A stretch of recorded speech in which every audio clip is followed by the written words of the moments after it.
Hey everybody, welcome to another episode of Cash That. This is your host, Joe Dellera, and this episode is once again brought to you by our good friends at Rhythm. Rhythm is the #1 AI betting tool in the market. You can get the models for sides, for totals, for player props even. You can still get those hit rate charts if that's some of the information that you want to rely on, but you also get the proprietary projections for those player props, and that can help guide and help you give a little bit of framework to your analysis and to your bets. You can get it for either a week for free right here or 25% off your first month if you really enjoyed that first week, and it's going to be in the link in this bio. Secondly, I got to hit up and say we are running a free trial of the Huddle. So that's my Discord, my Dub Club with Matty Chucks, Lord Penguin, and That Guy Bets through Christmas. And I'm going to include that link right here. Hop in there, get a couple of these bets early, and it's going to really help you out through the holiday season. Maybe you get a little extra gift for somebody else, but you can definitely get a gift for yourself here and getting some of that early closing line value, getting some of those plays early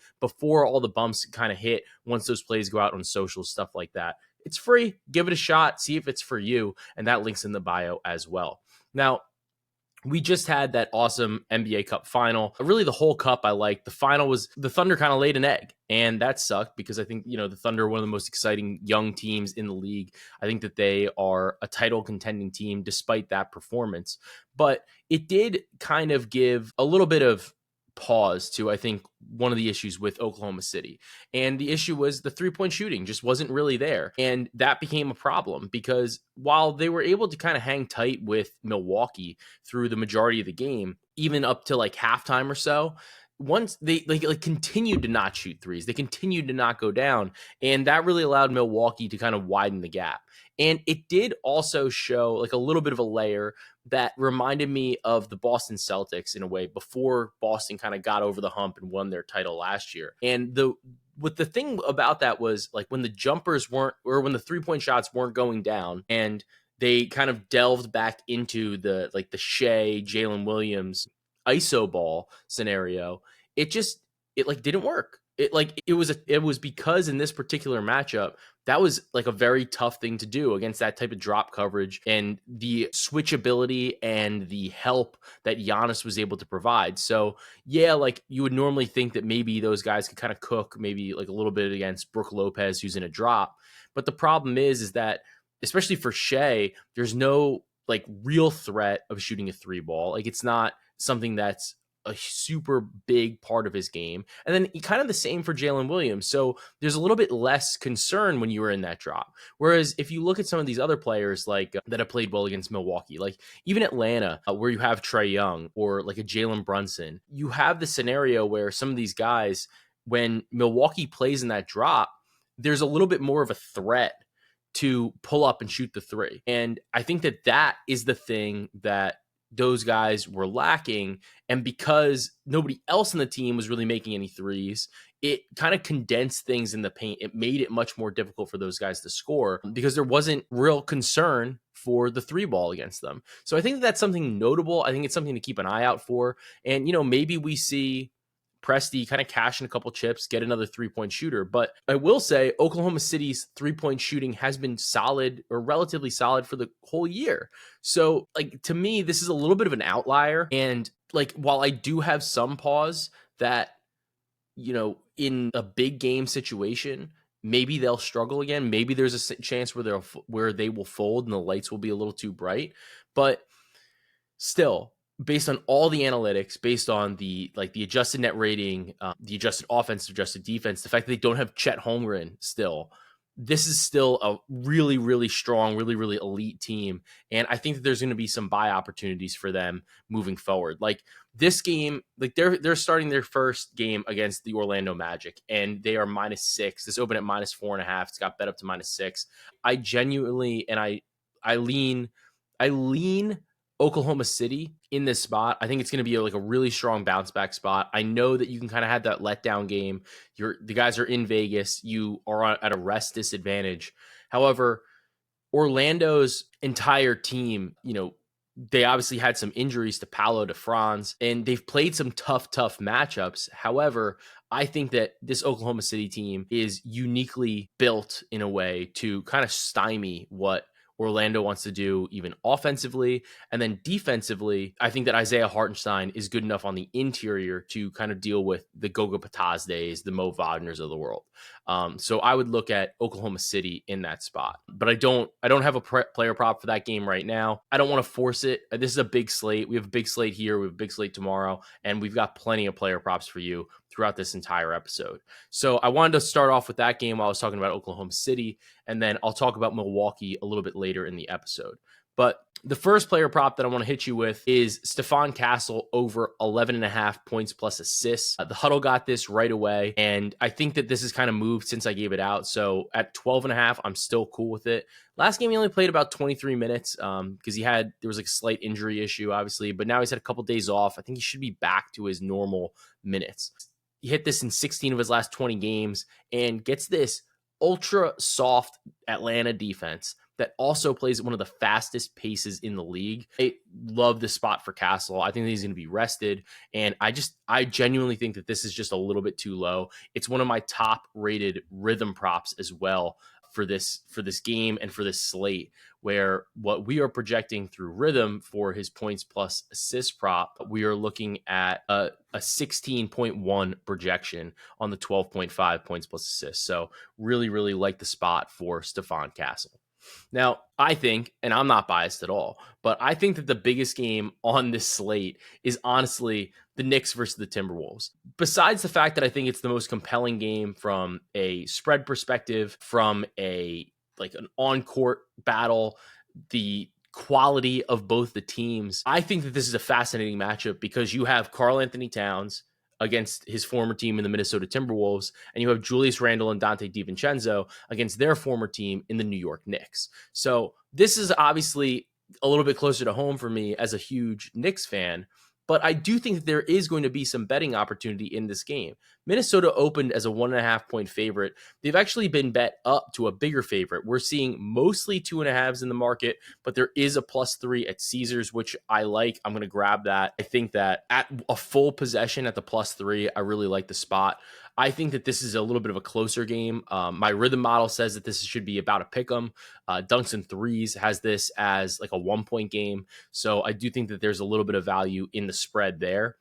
Additionally, when I'm looking at this game, one of the biggest things for me when I'm looking at some of these spreads and looking at some of these head-to-head matchups is how do these teams perform against other teams that are kind of like of a similar caliber, so to speak, right? So the Knicks are 6th in adjusted net rating on the season. Wolves are 7th. So they're very tightly grouped here in terms of overall advanced metrics. The difference is that they're doing it completely different ways. The Knicks are 3rd in adjusted offense, and the Wolves are 3rd in adjusted defense. They're almost like bizarro images of each other, right? Against top 10 teams in point differential, though, the season has looked a little bit different. The Knicks are 3-4, -1.2, compared to the Wolves 1-3, -2.7. But that also includes that massacre from the Boston Celtics that the New York Knicks suffered in the season opener. And I think that was not super unexpected when you think about the fact that the Knicks had to incorporate a variety of different players. They were missing some players. So even though Boston was missing Porzingis, that was still a team that had, for the most part, played together, a lot of continuity, a lot of success with each other, right?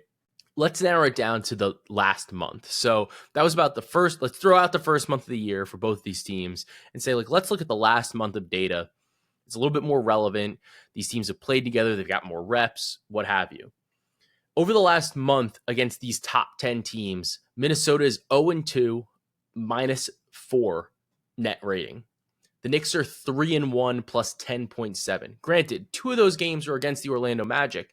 However, they still had Franz, and Orlando was crushing even without Paolo. So I think there is a little bit of something there. The other thing is the Magic, I think, profile kind of similarly to what Minnesota does. They don't have an Anthony Edwards, that's for sure. With Franz, they have somebody that's better than Julius Randle offensively, for sure. But they don't have an Anthony Edwards, right? At the same time, Minnesota plays this nail style of defense. And that's something that the Knicks have been able to exploit more recently as the offense has kind of gelled a little bit more. So I do like the Knicks in this spot, right? Then the couple players that I want to look at are obviously Julius Randle, Karl-Anthony Towns, and Dante DiVincenzo a bit. The Knicks tend to give up some threes, so I'm going to be looking at DiVincenzo for like a threes prop, and I'm actually going to build the same game parlay for all of them. But I like, for Julius Randle, the dude plays with his like emotions on his sleeve, and I know that there's value that we can find in that. For Randle, when he plays like that, he is extremely aggressive. And one of the issues with that aggression is it often turns into slightly increased usage, right? And also physicality. So Randle has a usage rate of 26% this year, which is a little bit of a step down from when he was in New York. However, there are some spikes throughout the season for different games. Not somebody that's generally going to see a lot of usage. However, if there was a game in which that Ant would see some usage, it's probably where Julius Randle's playing his former team. And I could see there being a little bit of an extra opportunity for Randle in the spot. Given that, like, let's even take aside the aggression, aside the motivation, whatever. Is this a good bet? Yeah, I think so. He's gone over this line of 2.5 turnovers in 60% of games this season, and we're getting plus 105 at Bet365. So I like the idea of coupling this with the idea of him, forcing the issue a little bit. And I like the over. I think that there's going to be an opportunity where he's either trying to be a little bit too aggressive on a drive, where he's trying to make a pass that's a little bit too flashy, something like that. And I like the over 2.5 turnovers. It's just a number he's hitting. And I think when you couple that with some of the motivations, we can definitely get there. Turning to Karl-Anthony Towns, he's been a monster on the glass, averaging 13.9 rebounds per game this season. And his prop line set at 12.5. I think it's entirely possible it goes to 13.5. He's gone over this in 63% of games this season, including 9 of his last 10. He's averaging over 14 rebounds a game over his last 10 games, right? I think this matchup against Gobert is tough. However, Gobert's offensive skill set, a lot of times it leads him to be close to the paint. And that's a spot where it allows KAT to sag, it allows KAT to play really his preferred defense, which is in a drop, and be able to secure some of those extra rebounds. So I think that when you couple that with the fact that it's his first game back in Minnesota, I always think of rebounds as a little bit of an effort stat. And I think that we're going to see max effort from Karl-Anthony Towns in this spot. So I'm going to go over 12.5 rebounds. So that leads me to a parlay. You can bet like the all revenge parlay of Randle over 2.5 turnovers, KAT over 12.5 rebounds, and Dante DiVincenzo 3 threes, and it's 11-1 at Bet365. So I think it's worth a sprinkle. I think that there's enough narrative there that we can 100% get there. If you don't want, I think DiVincenzo 3 threes is giving this a lot of extra juice. If you put it down at 2, it's only like plus 400, or like I think it was less than that. It was like plus 350. So I get wanting to be a little bit safer maybe with that, where the other two guys were taking their baselines and with DiVincenzo were taking it all. I just like the idea of him getting up threes against New York, who have generally allowed some decent numbers to their opponents from beyond the arc. So that's what I like in this game for the Knicks and the Timberwolves. The next prop that I'm looking at is from the Boston Celtics versus the Chicago Bulls game. And I can't get around these Peyton Pritchard numbers. Peyton Pritchard over 14.5 points, 15 plus, minus 115 on FanDuel right now. He just keeps doing it. Like, he scored 29 against Chicago on November 29th. So not even a month ago. He's hit this in 69% of games. He's averaging 16.5 points per game. I just think that they have to like set his line in this way based on some of the downswings, some of the variability, like whatever. But he has just been so tremendous all season. The floor is there. He's getting the shots up. He's getting the shot volume. He can create for himself. And in blowouts, he gets a little bit of extra run. Like, he's the last main player to get pulled, right? Celtics are 14-point favorites against the Bulls. In double-digit wins, he's averaging 17.8 points per game and has gone over in 10 of 13 double-digit wins. When you combine that with the fact that the Bulls play at the second fastest pace in the league, and even though they limit threes, they do a decent job of limiting them, Boston just continues to take them. It just doesn't even matter. That's just part of their game plan. And part of the problem with Chicago is they're not the most disciplined defensively. And what that means is, sure, maybe they'll maybe they'll try to limit like Jaylen Brown, Jason Tatum, Kristaps Porzingis, whatever. But a lot of times they let that fourth guy on offense, which is crazy to say when he's been this good. But like the fourth guy or the fifth guy on offense kind of leak out, slips away because they're doubling somebody else. They're helping off their guy. And that's when Pritchard thrives because he's just been absolute money from beyond the arc. So for over 14.5 points, minus 115, I love the look for Pritchard. And I think that there's obviously blowout potential here. Couple that with the fact that Porzingis on the report, Hauser's on the report. There could be even a little bit more of an expanded role for Pritchard in this game. Next game I want to talk about is the Grizzlies versus the Warriors. So the Grizzlies are underdogs, I believe, in this game. Yeah, no, the Grizzlies are 2.5-point home favorites, but the line is moving against them a little bit. They opened at 3.5. One of the spots that I was looking at was Zach Edey over 16.5 points plus rebounds. I think that there's some value here. He's gone over this line in more than half of his games this year, and he's also gone over this against the Golden State Warriors. But the play that really drew my attention in this game was Ja Morant over 22.5 points. He just cooks the Warriors. I don't really think that they have a great defensive option to throw at him. It's a little bit difficult because Draymond Green isn't really fast enough anymore. Curry is just incapable of covering him. And when you kind of go down the roster, it's like there just aren't great options, right? The other thing is other strong score first options at point guard have just shredded Golden State. Luka 45, Shea 35.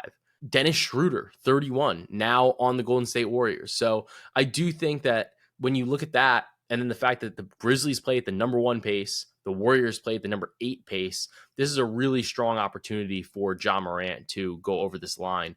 And it's one that he has been continually going over against the Warriors in these head-to-head matchups. So I like Ja Morant over 22.5 points. In this game, though, I am curious to see how Dennis Schroeder kind of fits in. One of the biggest things on the season has actually been how the Warriors have played with and without Stephen Curry on the floor. So if we look at their lineups on the season, when you get into the data about Curry, they are still tremendous when Curry plays. When Steph Curry is on the floor, the team has overall they're plus 3.3. When Curry's on the floor, they have a point differential of plus 9.1 with a 121 offensive rating. So they're scoring 121.8 points per 100 possessions when Curry's on the floor. The problem is that when Curry has been off the floor, they are bad. Minus 3.5 point differential, scoring 102.4 points per 100 possessions. It's like a 20-point drop off. So they just don't have anybody that has been able to consistently score when Curry's on the floor. Podziemski has not been able to cut it. Kuminga has not really been able to cut it as like a primary option when Curry isn't on the floor. Get Dennis Schroeder.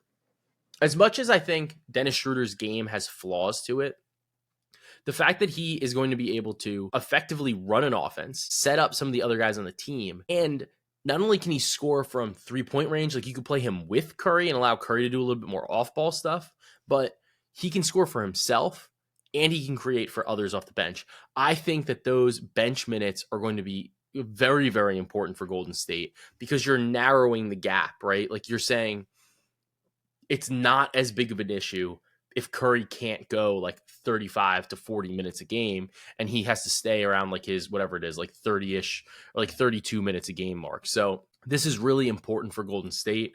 And I do think that this is going to improve at least their regular season prospects and like help them raise the regular season floor, because when Curry's on the floor, they're still tremendous. It's just that they keep kind of giving it back in the minutes that he's not playing. So I think this is a really, really important decision. And I think, his contract is still tradable again if need be. So really, really fascinated about this move. Excited to see how it works out. And I'm curious to see kind of where his lines tend to open. but I think it's going to be a really good game. I think it's going to be a lot of fun to watch this matchup between the Grizzlies and the Golden State Warriors. For any type of reference, I have this as the Grizzlies should be favored, but not favored by as much. Like I have this closer to a pick 'em. So there probably is a little bit of value on the Golden State Warriors in this spot. Now let me go. Let's see. What's my next spot here? So the next game that I was looking at was the Sacramento Kings. And the Kings are in a matchup here against the Los Angeles Lakers. It's the late game. Lakers have moved to 5-point underdogs after being 3-point underdogs. So the Kings are becoming a bigger favorite in the spot. The one angle that I was looking for in this game was Domantas Sabonis assists. I haven't totally decided if I want to play it. And if you're in the huddle, you'll be able to get it right away. But I do kind of like the spot.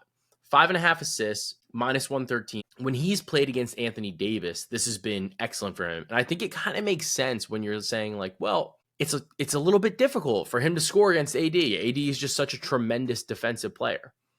But he still has those offensive chops to kind of dish around. And the Lakers in particular have not been as strong against some of those perimeter and wing players like De'Aaron Fox, Malik Monk, DeMar DeRozan. When Sabonis has played against AD, 6, 5, 7, 12, 10, 10 assists. And even though the assists have been down this year overall, I think that when he's played with Fox, Monk, and DeRozan, he does still take on this role of a passer, of a facilitator, and he's hit this in 61% of games. So I do like this spot. I haven't totally decided if this is the exact angle I want to pull the trigger on Sabonis, but it's something I'm talking about. It's something that you can definitely take a look at, right? When we're looking at then the next game, which is similar in terms of like the type of player that we're talking about, right? We have the Denver Nuggets versus the Portland Trailblazers. And haven't totally decided on one or the other, but Jokic over 8.5 assists or 21.5 rebounds plus assists.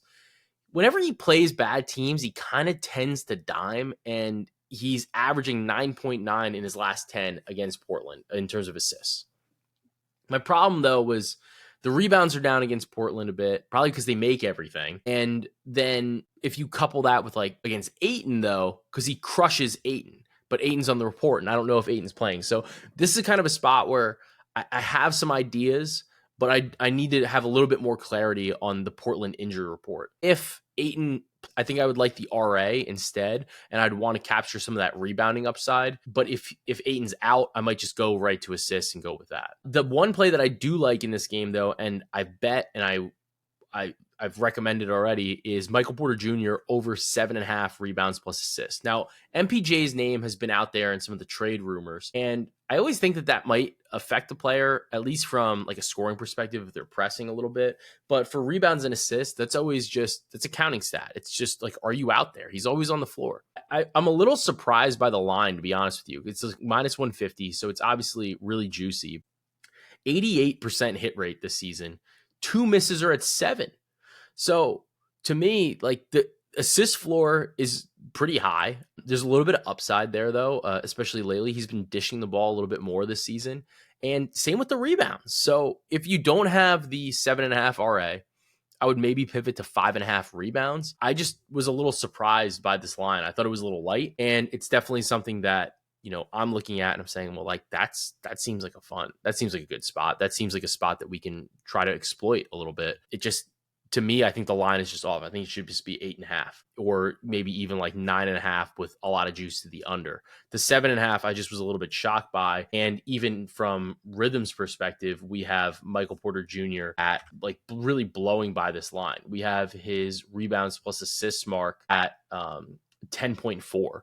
And we're pulling in, essentially what that means is we're pulling in a 35% difference to market based on our projection and versus the line. And if we look at MPJ over his last, 10 games, he's hit this in 9 or 10 straight games. So he's 10 for 10 over his last 10. So even if you bumped it up 1 to 8.5, it would be 9 out of 10. So definitely a great spot. I know that there's obviously some blowout risk, but at the same time, I think that this is just too low of a line for me. I got to grab it at over 7.5 rebounds plus assists. I did want to touch on I'm curious to see how Tyrese Halliburton plays against the Phoenix Suns. Now, Halliburton's kind of turned up the scoring a little bit more recently, and his points line is set at 18.5.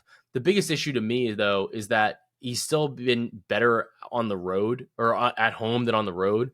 Last couple matchups, he's been good on the road, though, at Philly, who's been brutal, at Chicago, poor defense, and against Toronto, who also has a poor defense that plays at a pretty fast pace. So, curious to see how he does against Phoenix, especially in a game that I wouldn't be super surprised if they lost. Well, on the season in Indiana losses, he's only averaging 13.7 points and 7.4 assists. So it's a spot that I want to monitor, especially with all these days off, but it's not a spot that I definitely want to go and really bet into for Tyrese Halliburton. I think it's a little bit of a tougher scenario for him given some of the recent history.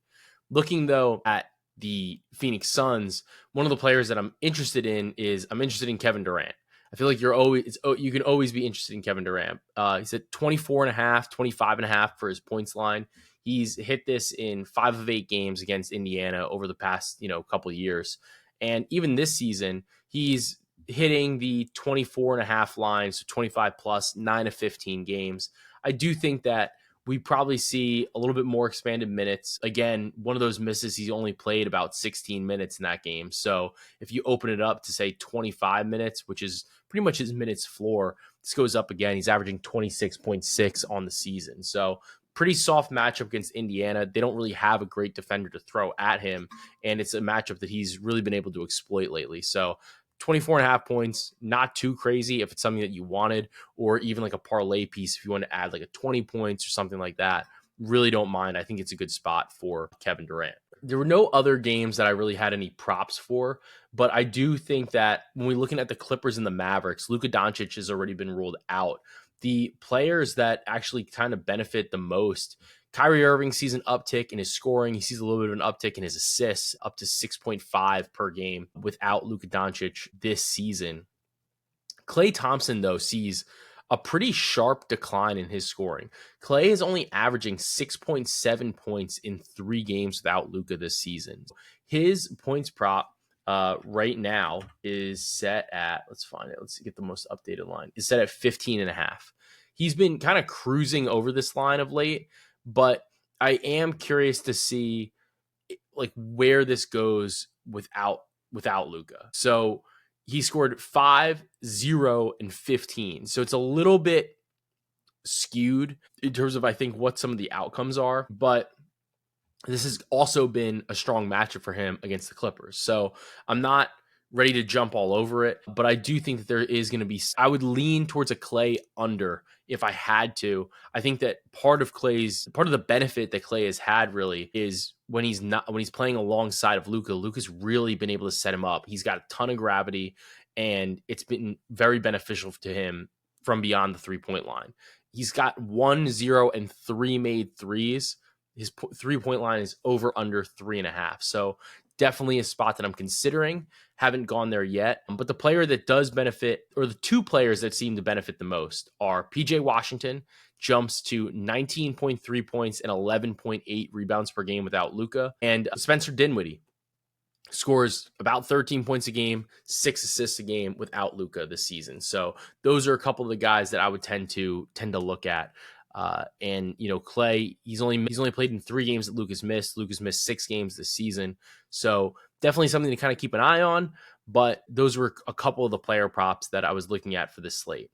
I want to turn to tomorrow's slate, the Friday slate, and the game that we are going to target. Oh, 2 things, actually. The Hornets play a back-to-back. So I wouldn't be surprised if LaMelo sits out one of these games, especially with like the injury recovery, whatever. So the Hornets play on Thursday against the Washington Wizards, which is a very winnable game for them. It's super fast. It should be a pretty fast-paced game for them. And then they play on Friday against the Philadelphia 76ers. So don't be surprised if they sit LaMelo out one of those games. The Thunder versus the Heat, interesting game, but also another back-to-back. That's a spot that's got Miami written all over it. It's a road game for Oklahoma City. They're going to be at a rest disadvantage, and it's tough to go play against that type of defense that Miami's got. So I'm going to be looking at Miami in that game. I'm going to have to see what the spread opens up at. But the game that I'm really keying in on is the Milwaukee Bucks versus the Cleveland Cavaliers. That game is going to be Milwaukee's first game after the NBA Cup win. That is such a letdown spot. They got to go on the road from Vegas to Cleveland. I'm going to be looking at Cleveland all day in that spot. I think that it's a tremendous matchup for them in this particular situation. They're going to have a significant rest advantage, and Milwaukee will have obviously just played and come off that kind of high in Vegas from performing so well in the NBA Cup and bringing home the title. So I think it's important that they won the title. I think it's good for, Giannis's legacy to win that. It's good for Dame. We'll see exactly in due time where exactly this falls in terms of like accolades and things for a player's career. But I don't see a scenario where you can say it's not important. I think it is important. The two players that have won MVP so far are LeBron and Giannis. I think it's going to matter because those are the guys that have started winning it already. It hasn't been going to no-name guys. It's been going to two of the best players right now in the NBA in general too. So I think that that's going to be important. I think that's going to be a letdown game for Milwaukee, especially with how good they've been playing. I wouldn't be shocked to see them be like a road favorite. I'm going to be all over Cleveland. That's a spot that I'm going to want. Looking at some of these predictions, right? Dunks and threes has this game slotted at Cavs 115, Bucks 112. Cleveland's just been better, I think, overall on the season. As good as Milwaukee has been, Cleveland is still number 3 in adjusted net rating, 2nd in offense, 11th in defense. Milwaukee is 12th at 9-9 for offense and defense. So it's a great spot for Cleveland. Great letdown game for Milwaukee. I'm going to want Cleveland all day on Friday. All right, so let's turn to pods and recs. So for Christmas, because we're kind of at that point now, number one, make sure that you go get something right now. If you haven't gotten anything, you still have a little bit of time. It's not the end of the world. So make sure you go do that. I like to recommend, like, if you're having people over, get the, I like to get them at Costco. I love Costco. We've talked about Costco a million times. Buy to-go containers so that people can take the leftovers home. Because whatever you make, like, you just don't want it for that long. So you're probably only going to want it for a little bit, maybe another day, maybe something like that. Get the Tupperwares, like the little plastic Tupperwares. I like the Glad Tupperwares. They're nicer plastic ones, like the nice to go ones. So people can have them. You can use them a couple times, take some to lunch for like to work, to school, whatever you're doing. And you can wash it out, kind of keeps up, whatever, be sustainable. But it also, a lot of the foods that you eat around Christmas, there's a lot of sauce, there's a lot of this, they're heavy, whatever. You got to get something with a little bit of substance to hold that. So I recommend like those Glad plastic to-go containers. I think they're fucking fantastic. So I'm going to recommend that. And I'm going to recommend that you like, subscribe, rate, review the podcast. Give us some comments, whatever. And, make sure that you join the Huddle. You're getting till Christmas for free, and it's going to be an absolute blast. We're going to put out some bangers there. And my schedule, I think what I'm going to do is, I'm looking at the calendar now, but basically Christmas is on Wednesday. I think I'm going to have to record this episode, the Christmas episode, probably on Monday night for like a Tuesday release. I don't know. It might come out Sunday. It might come out Monday, probably maybe as soon as I record it. Because I might just record it kind of in like the middle of the day then, or I might just record it on Sunday. I don't know. I'm going to have to look and see how many lines we have out, how many props we have out. But like, I get it. Look, it's tough to listen to a podcast on Christmas Day. Like, it's just not going to happen. And the games start at noon. So I know we need to get this out there, and we'll do our best to do so. So it should be a fun episode, but just be aware it's going to be coming out early next week as opposed to like on our normal schedule. So you'll be hearing from me a little bit sooner than you typically do in between episodes.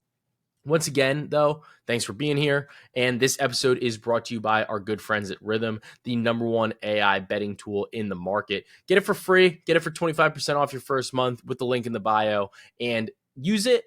Find some advantages, buy it for somebody, get a trial for yourself for Christmas, have somebody give you a gift card for it, get your friends gift cards for it. It's going to be a lot of fun, and use Rhythm to continue to cash that.